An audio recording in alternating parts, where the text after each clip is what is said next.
Kantoi, Syafiee cuba lari dari bayar cukai. Kes makin meningkat, Najib panas saun kerajaan. Muhyiddin diberi amaran keras oleh penasihatnya.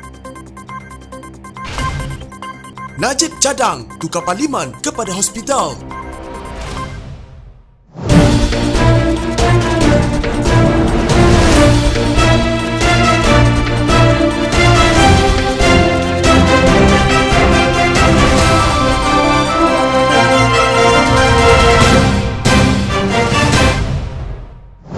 Lembaga Hasil Dalam Negeri LHDN menuntut tunggakan cukai berjumlah 9.41 juta ringgit daripada Peguam Kanan Muhammad Syafiee Abdullah. LHDN dalam tuntutan difailkan di Mahkamah Tinggi mendakwa Syafiee berhutang dengan kerajaan sejumlah cukai yang belum dibayar selama 5 tahun iaitu 2011 RM434,326.17, 2012 RM978,854.11, 2013 3.58 juta ringgit, 2014 1.73 juta ringgit dan 2016 1.82 juta ringgit. Menurut LHDN, notis penilaian selama 5 tahun itu dihantar ke alamat terakhir Syafiee yang diketahui di sini pada 31 Mei 2019, tetapi notis itu tidak pernah dikembalikan semula ke pihak lembaga. 2 daripada 4 pertuduhan dihadapi Syafiee berkaitan dengan penyataan palsu kepada LHDN pada 2014. Kes pengubahan wang haram itu ditangguhkan di Mahkamah Tinggi tahun ini. Najib sebelum ini diperintah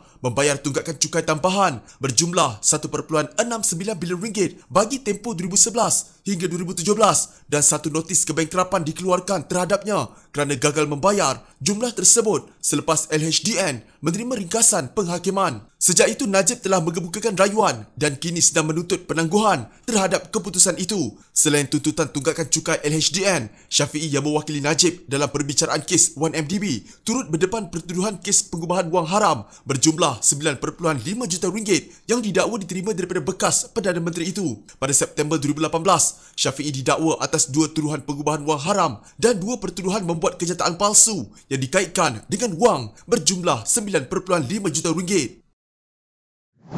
Bekas Perdana Menteri Najib Razak terus menggasak pentadbiran Kerajaan Perikatan Nasional berhubung cara penularan wabak penyakit berbahaya ditangani di negara ini. Dalam beberapa siri hantaran di Facebook, Najib mempersoalkan apa sebenarnya yang terjadi di sebalik janji-janji Kementerian Kesihatan Malaysia KKM bahawa kes terbaru harian wabak penyakit berbahaya dijangka turun ke 2 angka menjelang bulan Mei. Apa sudah jadi? Kenapa keadaan boleh bertukar menjadi begitu parah sekali dalam masa yang begitu singkat ini walaupun kerajaan sudah diberi kuasa penuh darurat selama 4 bulan? Apa akan terjadi sekiranya trend semakin parah ini berterusan untuk sebulan atau 2 bulan lagi? Soalnya, seramai 520 pesakit dirawat di unit rawatan rapi ICU dengan 272 daripada mereka memerlukan alat bantuan pernafasan manakala sebanyak 36 kes kematian dilaporkan. Mengulas lanjut, Najib berkata, pada April lalu, Menteri-Menteri Perikatan Nasional menggesa ibu bapa supaya tidak risau dengan kluster pendidikan dan memberi jaminan sekolah tidak akan ditutup. Malah Perdana Menteri Muhyiddin Yassin sendiri memberi jaminan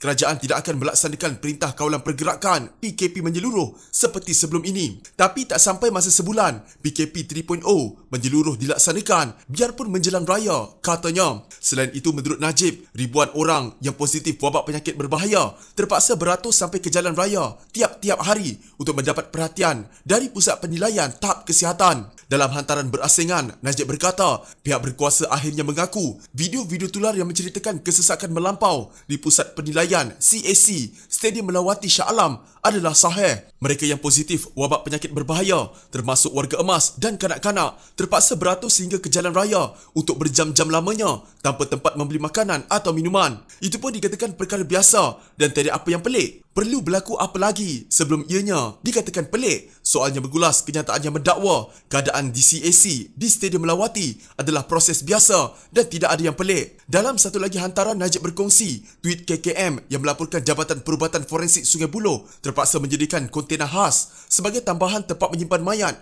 akibat jumlah kematian semakin meningkat. Bertenang, jangkitan wabak penyakit berbahaya terkawal. Orang tertentu pernah beritahu kita semasa gelombang ketiga bermula. Katanya yang jelas menyindir pemimpin-pemimpin Perikatan Nasional. Sebelum ini, Ketua Pengarah Kesihatan Dr. Nur Hisham Abdullah mengakui sukar mencari katil ICU bagi pesakit wabak penyakit berbahaya. Malah kata Najib, jumlah pesakit kategori 3 di PKRC MAEPS melepasi kapasiti sebanyak 1,000%. kita catat rekod tertinggi bagi kematian baru dan pesakit ICU hampir tiap-tiap hari sehingga negara jiran guna Malaysia sebagai contoh untuk memberi amaran kepada warga mereka. Sehingga KKM terpaksa tutup ruang komen page Facebooknya, katanya lagi.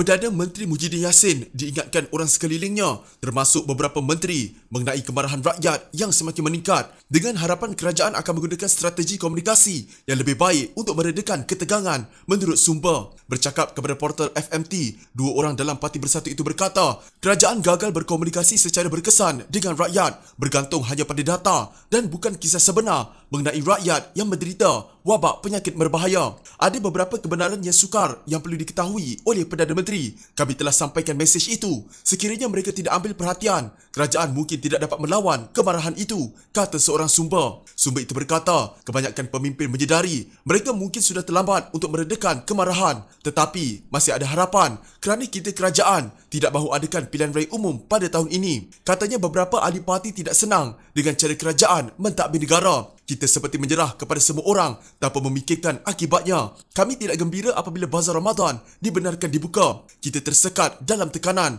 tidak mahu menyusahkan para peniaga dengan harapan akan mendapatkan sokongan, katanya. Hasilnya adalah bazar menjadi salah satu sebab utama peningkatan jumlah kes wabak penyakit berbahaya dengan jangkitan harian seluruh negara mencapai 4,000 angka selama beberapa hari. Beliau berkata, kerajaan tidak boleh terlalu bergantung pada analisis data yang digunakan oleh pakar untuk mengukur sentimen rakyat. Ya, kita memerlukan data dan analisis, tetapi kita memerlukan strategi komunikasi yang lebih baik. Kita gagal dengan cara kita berkomunikasi terhadap rakyat, kata sumber itu. Sumber itu berkata, tumpuan kerajaan kini berada pada perkembangan positif kerana kerajaan sudah mempunyai pencegahan, boleh mengawal wabak penyakit berbahaya mengikut SOP, tetapi mereka tidak menunjukkan gambaran sebenarnya. Rakyat harus diberitahu tentang penderitaan mereka yang diberi rawatan intensif dan mengenai ibu hamil atau bayi yang mati kerana wabak penyakit berbahaya. Rakyat perlu melihat dan mengetahui perkara ini. Beberapa data sedemikian mesti disediakan setiap hari. Hanya dengan itu rakyat akan mengetahui gambaran sebenar menurut sumber. Tambahnya, berita seperti itu tidak disampaikan sehingga kerajaan disindir kerana melaksanakan perintah darurat di seluruh negara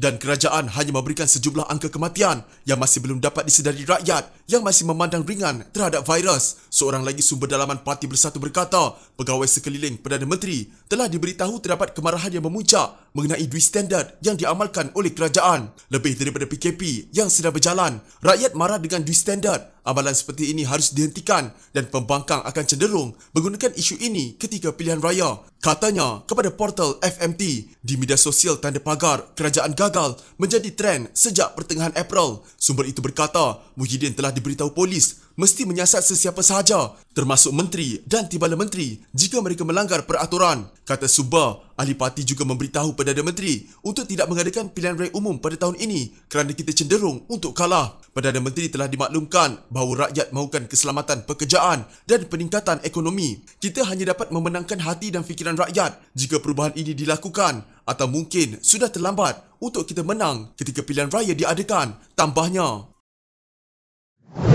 Najib Razak secara berseluruh mencadangkan bangunan parlimen dijadikan sebagai pusat penilaian CAC dan pusat kuarantin ekoran kesesakan teruk yang berlaku di kemudahan saringan wabak penyakit berbahaya. Ketika ini, orang yang positif wabak penyakit berbahaya terpaksa beratur sehingga ke jalan raya untuk berjam-jam lamanya tanpa tempat membeli makanan atau minuman pun dikatakan perkara biasa dan tiada apa yang pelik. Perlu berlaku apa lagi sebelum ianya dikatakan pelik? Sesak sehingga begini pun dikatakan tak pelik. Soal bekas Perdana Menteri itu di Facebook. Tular video mengenai situasi CAC Stadium Melawati Seksyen 13 Shah Alam yang sesak dibanjiri pesakit wabak penyakit berbahaya bagi mendapatkan saringan dan rawatan lanjut sebelum dihantar ke pusat kuarantin dan rawatan berisiko rendah PKRC, Serdang atau hospital. Kenapa kerajaan Perikatan Nasional tak tawar bangunan parlimen untuk dijadikan CAC, PKRC atau field hospital? Lebih memanfaatkan rakyat berbanding digunakan sebagai track jogging bagi timbalan speaker, kata Najib sinis. Pada Mac, Ahli Parlimen Batu Pahat Rashid Hasnun dalam catatan di Facebook berkata, beliau telah lari mengelilingi parlimen sebagai gimmick acara parlimen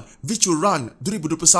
Menurut laporan sebuah portal, pengurus Darul Ehsan Facilities Management Sdn Bhd DEFM yang juga koordinator bagi kemudahan fasiliti diperlukan oleh CAC, Ahmad Sayuti Bashirun, dipetik berkata kesesakan di CAC Melawati adalah perkara biasa sejak pertengahan bulan lalu. Ia adalah proses biasa yang dilakukan oleh CAC Melawati sebagai pusat saringan wabak penyakit berbahaya paling besar di Malaysia. Namun tiada pesakit ditempatkan di sini, kata beliau.